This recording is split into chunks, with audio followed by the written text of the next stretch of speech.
मातोश्री गुंजाई फाउंडेशनच्या माध्यमातून, त्याचप्रमाणे नवजीवन लोकविकास संस्थेच्या माध्यमातून आज आपण बघा, तरुण कोणत्याही प्रकारे व्यसनीय नको व्हायला, बेरोजगारीमुळे गुन्हेगारी पार्श्वभूमीला जायला नको, ह्या हेतूने मातोश्री गुंजाई फाउंडेशनच्या माध्यमातून काम केलं जातं आहे।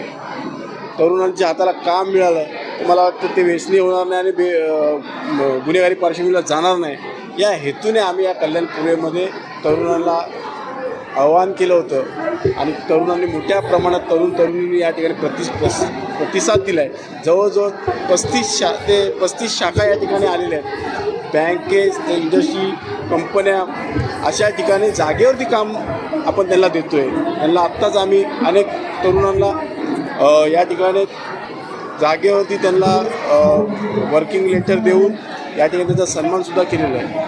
आज मोठ्या प्रमाणात कल्याण पूर्वेला बेरोजगारीचा प्रश्न उद्भवत होता, त्याला गृहीत धरून आम्ही ह्या कार्यक्रमाचं आयोजन केलं।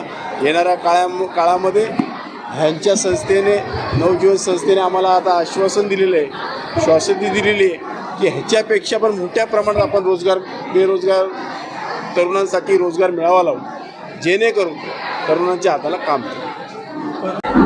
मातोश्री गुंजाई फाउंडेशनच्या माध्यमातून हा रोजगार मेळावा ठेवण्यात आला आहे।